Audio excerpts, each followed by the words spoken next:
Po ba? Opo. Narinig Opo, okey, very sige clear po. po. Magandang umaga po sa inyong lahat at, this would be my, I think, 3rd time. Kasi yung una nung dun sa boarding house o inupahan ni Pastor Ramel. Sa Maglit ako nun, patapos na yun eh.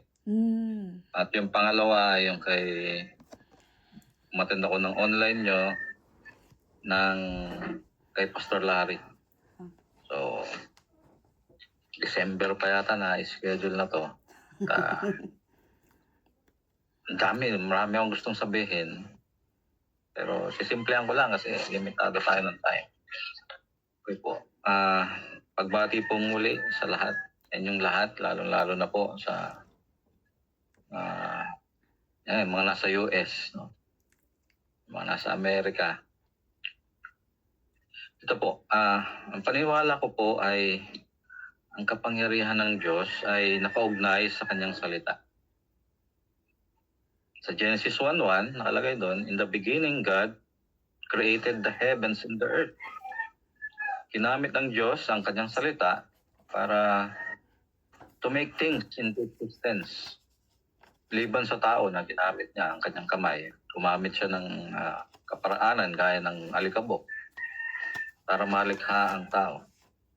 Very powerful ang salita ng Diyos at naalala ko yung suggestion ng teacher namin na pagbabasahin daw yung Bible.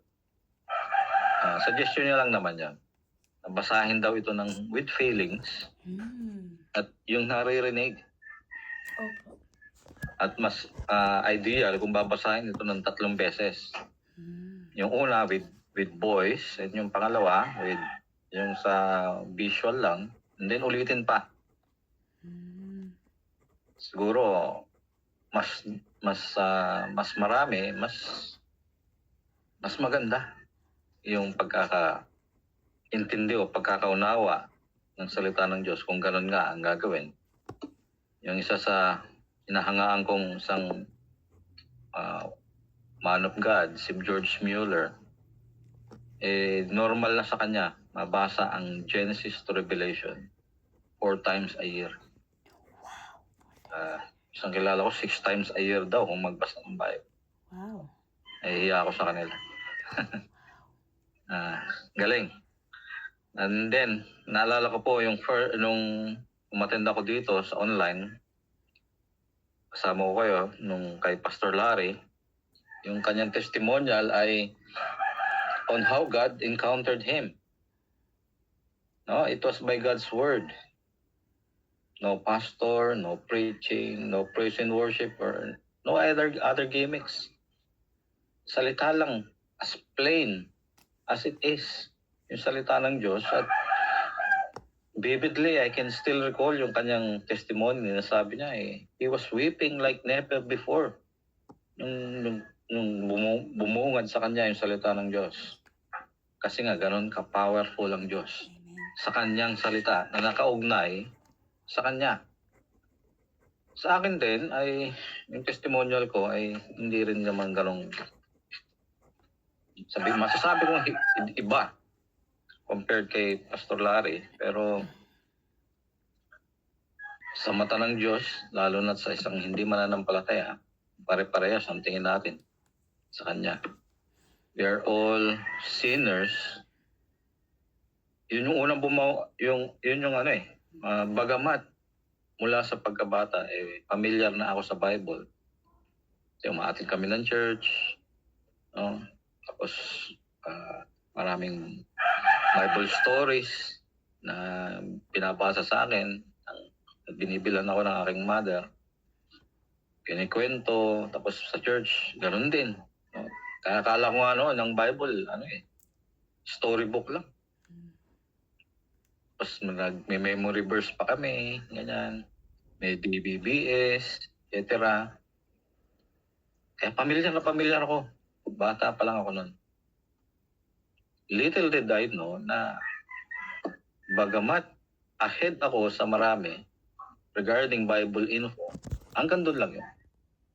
Kasi yung Romans chapter 3 verse 23 na karaniwan nating naririnig sa mga evangelism, yun yung ano eh, yun yung bumungad sa akin na sabi ko,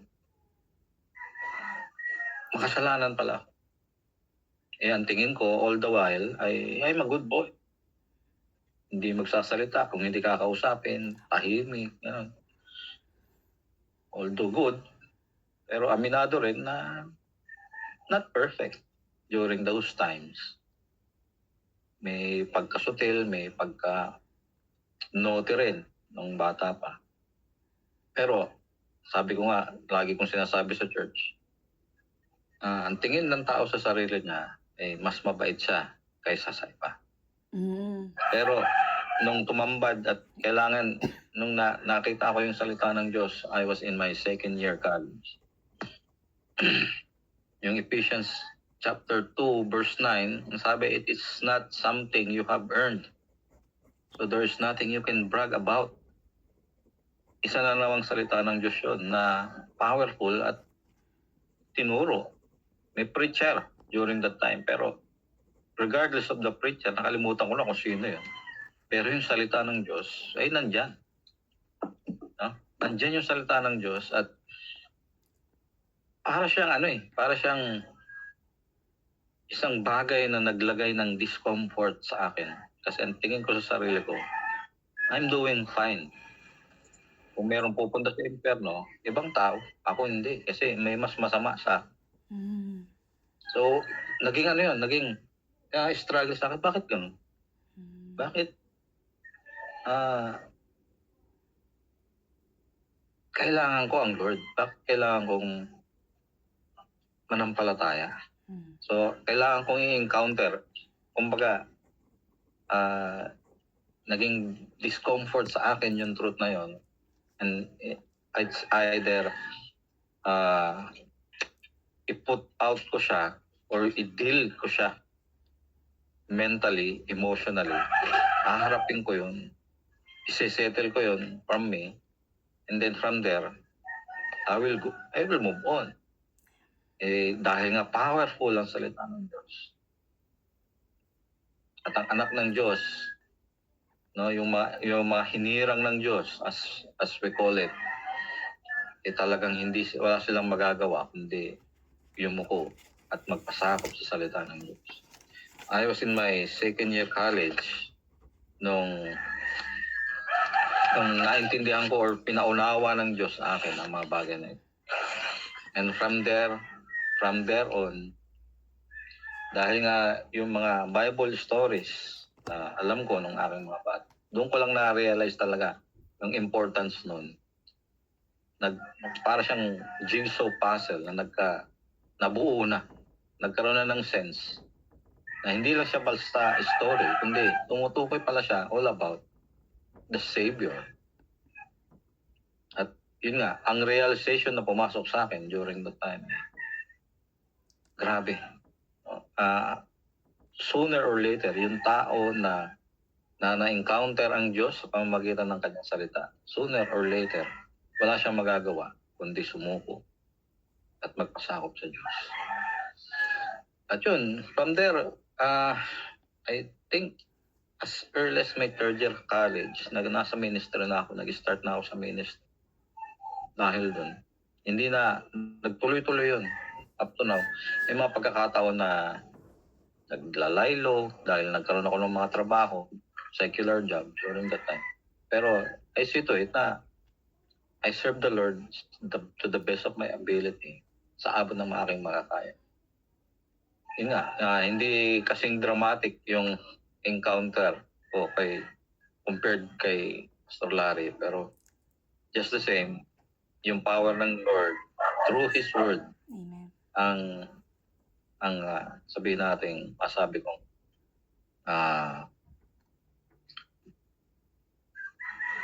highlight, sabihin natin, na hindi siya unequivocal na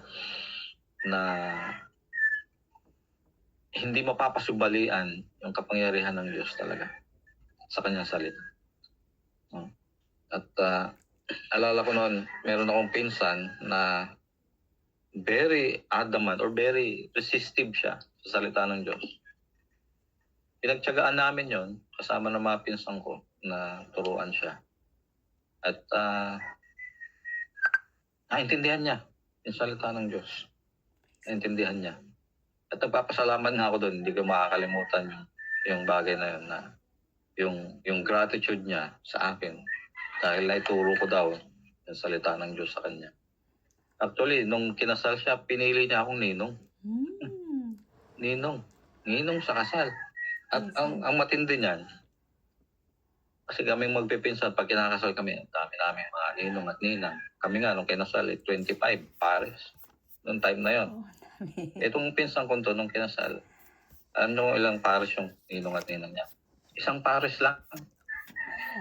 Samantalang 5-star resort, yung venue ng kasal. 5-star resort, tapos nandun yung mga paborito naming tito, paborito naming tita. Meron pa akong uncle galing US, umuwi, umattend ng kasal. Nakitang ninong ako. Tinuturo ako dun sa taas ng stage. Si Jimmy, ba't siya yung ninong? Nagulat ako. Tinanong ko siya, ba't ako pinili mo? Ba't ako ang pinili mong ninong? Wala akong trabaho, sabi ko. Noong time na yun, sabi niya, ikaw kasi nagpakilala sa akin ng salita ng Diyos. Amen. Grabe yun. At yun yung isa sa mga inspiration ko kung bakit nagpapatuloy ako nag-lead. Maraming problema. Hindi, ang daming twists and turns ang ministry. Pero dahil nga matagal na yun, hindi ko makalimutan yun. Tinuntak ng Diyos sa aking puso yung kahalagahan ng kanyang salita. Kaya asar na asar ako kapag merong sumasaula-ula ng salita ng Diyos. Amen. Talagang parang malaking disrespect Yes. nila sa salita ng Diyos. At yun lang yung masasabi ko.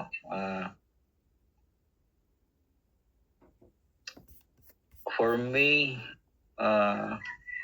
yung sinabi ni Isaac, ni Jeremiah, no? I think chapter 6 yata yun, or 23-24, na huwag ipagyabang ng malakas yung kanyang kalakasan, ng mayaman yung kanyang kayamanan, at nung makapangyarihan sa kanyang kapangyarihan. Bagkos, ang ipagyabang nila ay yung kilala nila ako. Silang mga klaseng tao yung aking kinalulugdan. Yung gano'n. Kalimutan ko yung verse na yan, pero asa Jeremiah yan, kung di ako nagkakamali. Ang masasabi ko sa bawat isa sa atin ay let us keep on knowing the Lord. Huwag tayong titigil. Actually, malayo na tayo compared sa iba. Pero malayo pa. Malayo na, pero malayo pa. Marami pa tayong gagawin. Marami pong ipapagawa ang Lord sa atin. Patuloy lang po tayo. Mahalin ang Lord, mahalin ang Word, and the brethren, mga kapatiran.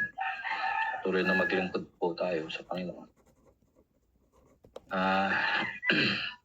Yun po ang sa maikling pananalita. Yun lang po yung na-prepare ko. I wish I have to say more, pero wala na akong masabi. Kasi testimony lang naman. Ayoko namang, testimony, kwento lang yan. Pero true story po yan. At I'm so thankful sa Panginoon dahil binuksan niya yung kaisipan ko, yung puso ko. Hindi ko kayang buksan yung aking puso on my own, kundi siya lamang. Nagpapasalamat ako sa Panginoon dahil ginamit din ng Panginoon ng mga tao during that time. At hindi naman naging madali sa akin natanggapin yung mga salita na yun. Kasi nga, feeling ko noon self-righteous. Sabi ko, naglalakwatsa ako nung high school. Pero hindi ko kagaya yung mga classmates ko, naglalakwatsa na sila. Nagsisigarilyo pa. Yung mga gano'n. Hindi ako perfect. Mas masira ulo sila. Sabi kong gano'n. Kaya tingin ko, good boy ako. Nagsisini ako, sabi ko, pero kasama ko yung mama ko. Sila, naglalako at siya. At nagkakating classes. Ganun yung ko noon eh. Kaya sabi ko, okay na okay. Pero hindi pala. Dahil nga, salita ng Diyos is powerful. It can pierce, no? It's like it can pierce the soul and the marrow. No? Yung kaibuturan ng ating puso ay sakop nito. At kaya niyang hatiin yung division ng spirit and the soul. Mga kapatid, yun po. There's still long way to go. Kapasalamat ako. Nakilala ko kayo. Patuloy. Hindi ko lang alam kung kakayanin. Pag may mga schedule kasing ganito, talagang hindi ako makatulog. Hindi ako makatulog. Kaya ini-imagine ko, ano kaya araw-arawin ko? Hindi ako makatulog niya araw-araw. Pero hindi. I'll try na at least twice or thrice a week makasama ko kayo. At sa abot ng aking makakaya at makatulong, ma-encourage kayo in a way. Sabi ko nga mahirap i-impose yung isang bagay na hindi ko ginagawa. Paano ko i-impose gumising kayo ng umaga, mag-devotion kayo. Hindi mo kaya. Diba? So, kaya nyo eh. Kaya ng mga taga Pampanga, kaya ng mga taga Nueva Ecija na gumising ng umaga. Ako pa kaya. So, challenge ko yung sarili ko. I'll try na maging ganito. Makasama ko kayo araw-araw. For the fellowship, for the love of God. To God be the glory. Praise God po, Pastor Jimmy. Ang Dream Team Jesus USA po ay twice a week po, every Tuesday and Friday sa Pilipinas. So, Pastor Jimmy, I heard na kayo po ay dating high school teacher, tama po ba? Ayan. College. College teacher. So, iniwan niyo po yung profession niyo para po sa Panginoon. Wow, praise God. Talaga may mga student ako. Ito na, nakakontak ko pa sila. Yun nga lang, dahil nga hindi sila naalagaan, napunta sa kung saan ba nasa dakitan. Pero,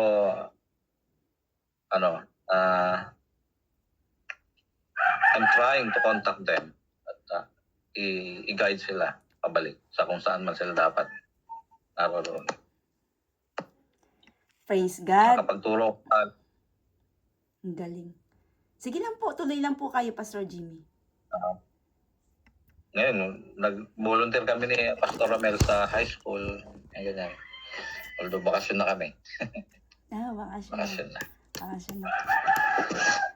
Waiting na kami ng year-end event. May year-end event kami sa April 10 yata. Tama, April 10.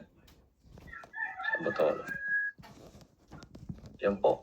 Ano po ba? Wala na akong masabi. Praise God po, biruin niyo po, isang college teacher pala ang ating Pastor Jimmy, At talaga naman pong iniwan niya yung career na yun para po magsilbi sa ating Panginoon at magturo ng Word of God. Sa lahat. Ayan, mas lumawak yung tinuturuan ni Pastor Jimmy natin. At yun ay Word of God, hindi lang yung academic lang. Amen. Praise God po sa inyo, Pastor Jimmy. At maraming po salamat sa pagpapaunlak ninyo, sa pag-share ninyo ng inyong testimony sa kabutihan ng Diyos, sa kapangyarihan ng Diyos. At yung sabi nga po ninyo kanina, na dapat mahalin po natin ang Word. Mahalin natin ang Lord. Kaya nga po pala, talaga namang nagagalit daw po ang ating pastor at nabibisit kapag may bumabastos daw po sa Word of God. Talaga naman po to. Totoo naman po yan. At narinig ko po yung sinabi ka na ni Pastor Jimmy. Noon daw po, yung hindi pa siya, wala pang relationship na kalalim sa Panginoon. Ang sabi niya, ang tingin daw po ng mga tao sa sarili ay mabait siya sa iba. Totoo po yan, no, relate po ako dyan. Ano po, talagang sabi ko po noon ay, aba, hindi naman ako murderer. O, di ba? Siya, murderer siya. Di ba? Mas masama siya sa akin, ano po. So, talaga naman pong yung pag-iisip natin noon ay talagang napaka-shallow, no, na hindi natin naiintindihan na isa lang doon sa sa kasalanan ang magawa natin lahat ay parang talagang makasalanan tayo, ano po, walang matuwid kahit isa. So maraming salamat po sa reminding, Pastor Jimmy, at marami rin pong salamat sa inyong buhay.